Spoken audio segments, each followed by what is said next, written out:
হয়তো পরশু দিন গুজরাট থেকে 202 জনকে তুলে নিয়ে গিয়ে তারা বাংলাদেশ বর্ডারে লাথি মেরে তাড়িয়ে দিয়েছে। ওপারে 78 জনকে বাংলাদেশের সুন্দরবন এলাকায় রায়মঙ্গল যে পুকুর, যে নদী, সেই নদী থেকে ডিপ গভীরে 8 ঘন্টা লাগে সেখান থেকে যেতে, যেখানে বাংলাদেশের বর্ডার সিকিউরিটিও যেতে ভয় পায়।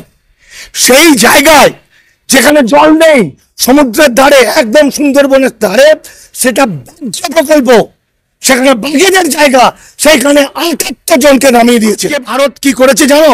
আজকের খবরে পেলাম ওই একটা আইন হলো মুসলমানদের জন্য, আরেকটা যারা দেশ ভাগে বলি হয়ে এসছে, উদ্বাস্তু, যাদেরকে ভুল বুঝিয়ে, যাদের হাতে একটা দৈনিক পতাকা দিয়ে দিয়েছে, যারা জয় শ্রীরাম বলছে, এই মানুষগুলোকে কৃতদাস করেছে।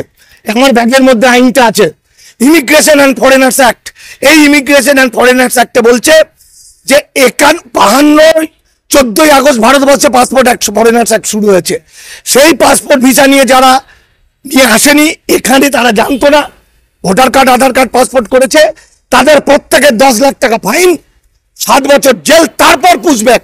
গত পরশু দিনের ঘটনা।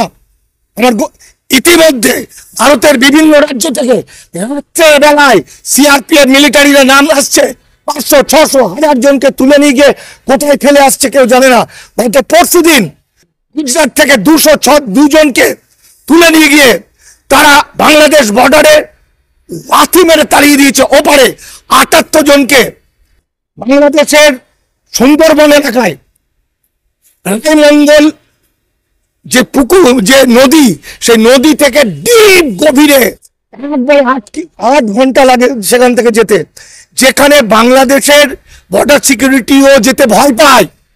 সেই জায়গায় যেখানে জল নেই, সমুদ্রের ধারে, একদম সুন্দরবনের ধারে, সেটা বাহ্য প্রকল্প, সেখানে বাঘেদের জায়গা, সেইখানে 78 জনকে নামিয়ে দিয়েছে। 78 জন, তাদের খাবার জল নেই, কারণ সমুদ্রের নোনা জল, তাদের খাবার নেই, আর বাঘ সেখানে তাদেরকে নামিয়ে দিয়ে ভারতের গাড়ি পালিয়েছে।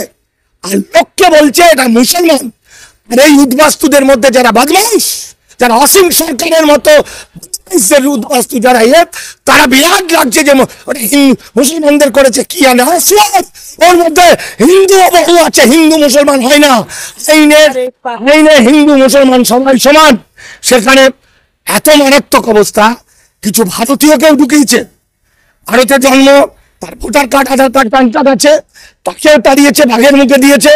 এমনকি কিছু রোহিঙ্গা ছিল 5-7 জন, ওরা, বাংলাদেশ হলো পৃথিবীর শ্রেষ্ঠ অন্যতম মানবিক দেশ, বাংলাদেশ হলো বাঙালিদের জায়গা, বাঙালিরা মানবিক।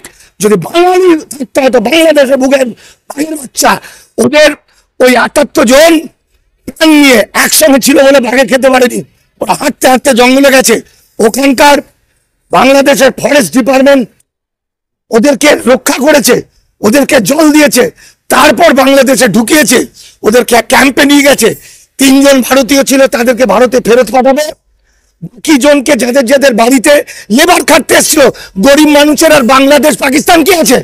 চাঁদে যদি যাওয়া যায় না, চাঁদেও দেখা যাবে গরিব মানুষ কাজ করছে। গরিব তো পেটের দায়ে সারা পৃথিবীতে যাবে, ওরা তো নাগরিকত্ব চায়নি।